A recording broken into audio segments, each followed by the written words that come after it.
la detención judicial preliminar y la detención judicial en caso de flagrancia es el tema del día de hoy en referente jurídico. Y para eso estamos con el doctor Frank Almanza Altamirano. Doctor Almanza, hay diversas formas de detención, la ley así lo ha establecido. A pesar de que, digamos, de manera esencial y normativa existen diferencias entre lo que significa la detención judicial en caso de flagrancia, la detención judicial preliminar, la prisión preventiva y también la inclusión de la famosa figura del arresto ciudadano. Los ciudadanos captan de que la detención es detención al fin y al cabo, ¿no? Y se está privando de la libertad a una persona que es acusada o imputada de haber cometido un ilícito penal. Díganos, por favor, explíquenos de una forma sencilla para los televidentes que nos están siguiendo a esta hora a través de la televisión, ¿cuáles son las diferencias fundamentales entre estas diversas figuras de la detención? Bueno, empezamos definiendo la detención en flagrancia hoy día. Hicimos mención que la detención en flagrancia es cuando la persona está cometiendo el delito, cuando está fugando, cuando ha sido sindicado por una persona o cuando es encontrado con elementos. La detención en flagrancia la hace la policía y eventualmente, por excepción, la puede hacer cualquier ciudadano o un serenazgo o un comité vecinal o una ronda. Y cuando lo hacen estos otros, no se denomina detención en flagrancia policial, sino se denomina arresto ciudadano. Y el arresto ciudadano se hace en los mismos supuestos de la flagrancia, o sea, en los 4 supuestos. Flagrancia propiamente dicha, en el momento mismo en que está cometiendo el delito, flagrancia cuasi, en fuga, flagrancia presunta, con la masa en las manos, y por último, la flagrancia por sindicación. En esos 4 supuestos corresponden el arresto ciudadano y la detención policial en flagrancia. Pero los fines de estas diversas formas de detención, evidentemente, entonces son diferentes. Claro, coadyuvan a un punto común que es la privación de la libertad del imputado, pero ¿cuál es la finalidad de cada una de estas formas de detención? El arresto ciudadano y la detención en flagrancia, lo único que buscan es evitar el peligro de fuga. Lo único que buscan es que aquel que está cometiendo el delito no fugue y sea puesto a disposición del fiscal y del juez. Eso es lo único que buscan. Porque tanto la policía como aquel ciudadano que detiene y priva de su libertad a alguien que está cometiendo un delito, lo siguiente que tiene que hacer es poner a disposición del fiscal y del juez a esta persona. La finalidad es únicamente esa en detención policial en flagrancia y detención ciudadana o arresto ciudadano. Esa, y me olvidaba, asegurar los elementos, asegurar los vestigios, asegurar los instrumentos, los efectos del delito. La pistola, el dinero, las huellas, etc. La escena del crimen también. La escena del crimen también. Después ya viene el tema de la prisión preventiva. La prisión preventiva y la detención judicial en flagrancia ya tienen otras finalidades distintas.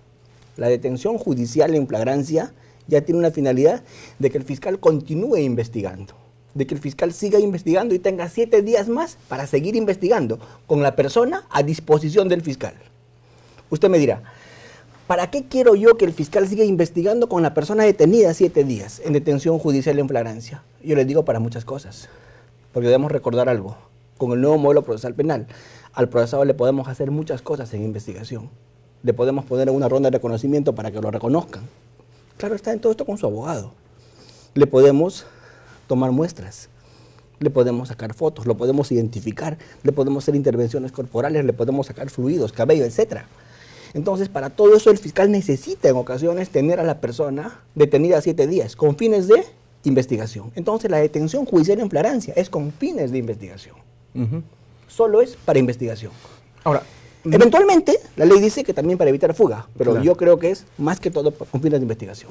Pero digamos, no es tampoco igual aplicarle esta modalidad de detención a un ladrón de teléfonos celulares ahí que encontramos en la avenida Bancay en el centro de Lima, que aplicársela al miembro integrante de una organización delictiva, ¿no? Es decir, de una organización que se dedica precisamente al crimen. Por ejemplo, algunos de los miembros que son imputados como partícipes o coautores de los diversos delitos que se han cometido en este megacaso de Odebrecht.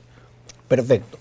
Allí, en esos casos, en esos megacasos, ya no vamos a hablar de detención en flagrancia, ya no vamos a hablar de arresto ciudadano. En estos megacasos no vamos a hablar de detención judicial en flagrancia. En estos casos grandes, lo más probable es que hablemos de detención preliminar y de prisión preventiva, que tienen otros fines. La detención preliminar busca asegurar o evitar peligro de fuga. ¿Y cuándo hay peligro de fuga? Cuando yo tengo razones plausibles que vinculan a una persona con un hecho delictivo, pero no tengo todavía terminada mi investigación como para poder pedir su prisión preventiva. Entonces, ¿qué hago? Para evitar que se fugue, pido su detención preliminar. Con esos fines, de evitar peligro de fuga y de hacer actos de investigación. Se ha hecho mucho esto en casos como de Odebrecht, se ha pedido detenciones preliminares, se vio esto en estos casos mediáticos, pero sobre todo ahí viene el otro tema, que no nos hemos ocupado hoy día, pero lo quiero mencionar de una manera muy superficial de pronto, que es la prisión preventiva. La prisión preventiva tiene otros fines, y en esto tenemos que poner un acento, porque muchas veces en la opinión pública escuchamos a la prensa decir, lo han condenado a 9 meses de prisión preventiva. Así es. Lo han condenado a 18 meses de prisión preventiva. Y no es una condena. La prisión preventiva es una medida de coerción. Es una medida coercitiva que busca 4 finalidades.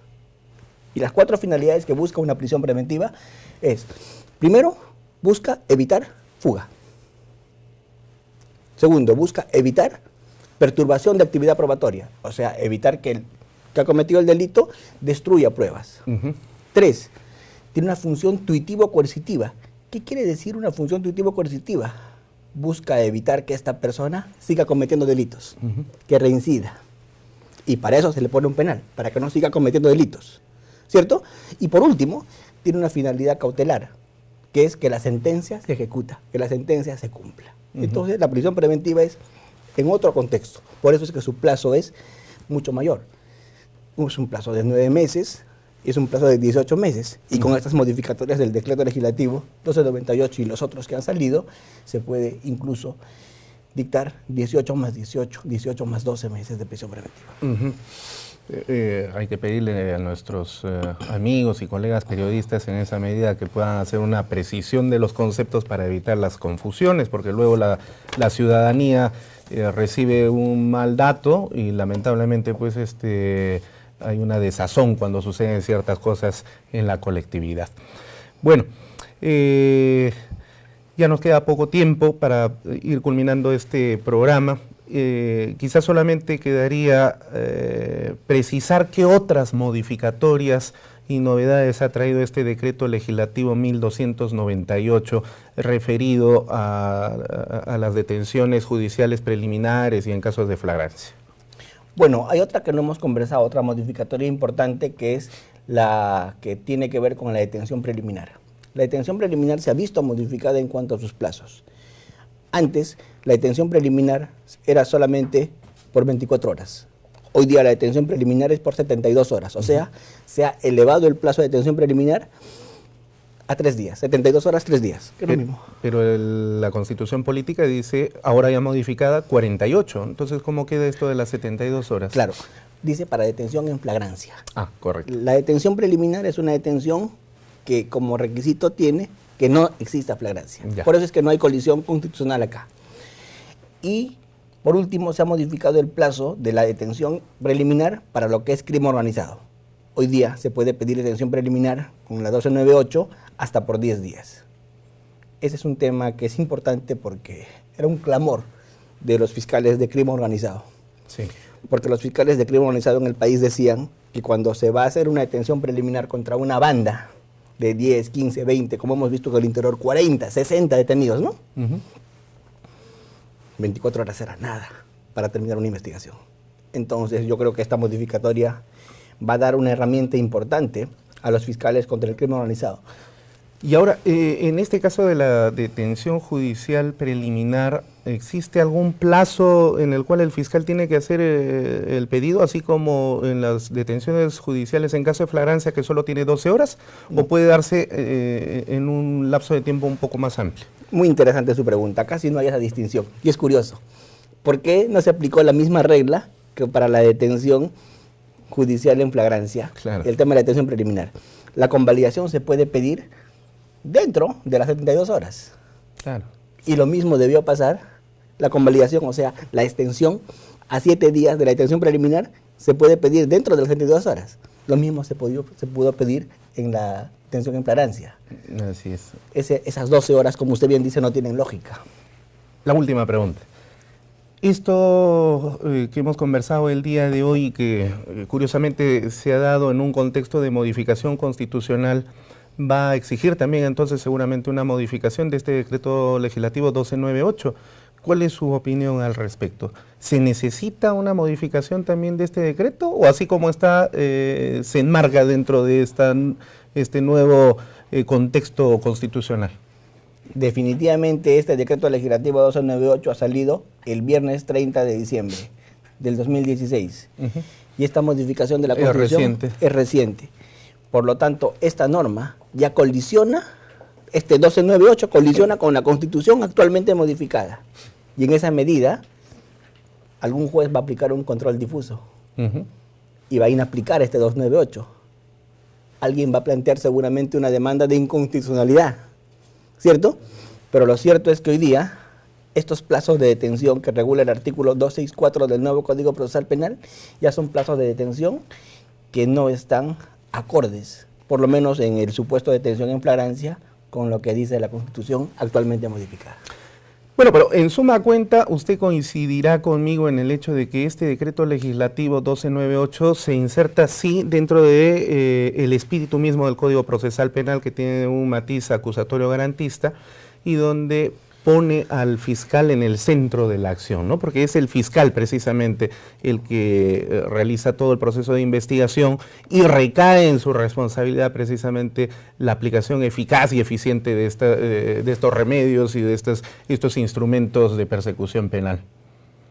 Sin duda alguna, coincido con usted en que estas son herramientas positivas, son herramientas, aunque se van a generar seguramente muchas polémicas en cuanto a su aplicación, aunque todavía hay que hacer algunos ajustes de cara a lo que dice la Constitución actualmente y de acuerdo a unas incoherencias que hemos visto hoy día, pero aún con todo y eso, considero que este decreto legislativo es un gran avance en la lucha contra el crimen organizado, en la lucha contra la criminalidad diaria y nos va a dotar de más seguridad en las calles. Efectivamente.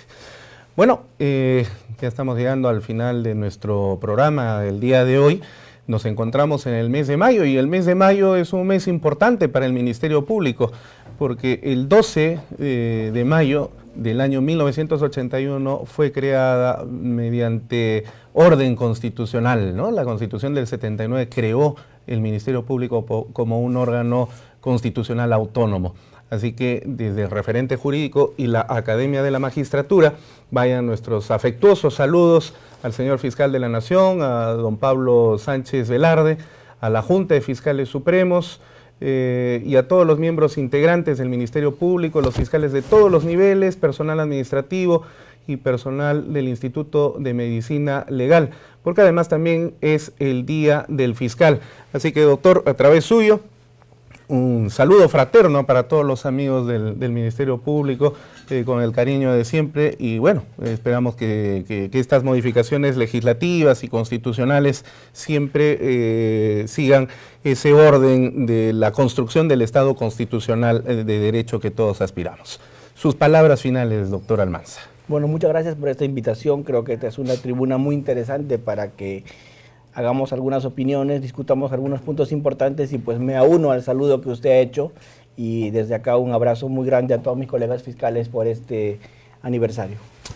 Muy bien, ha sido entonces la voz y presencia del doctor Fran Almanza Altamirano, fiscal superior de la Sexta Fiscalía Superior Penal de Lima.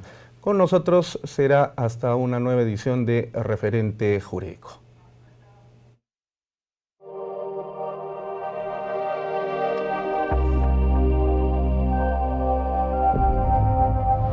Un magistrado debidamente capacitado y perfeccionado va a brindar un mejor servicio a la Administración de Justicia y por ende a la sociedad y por último al Estado mismo.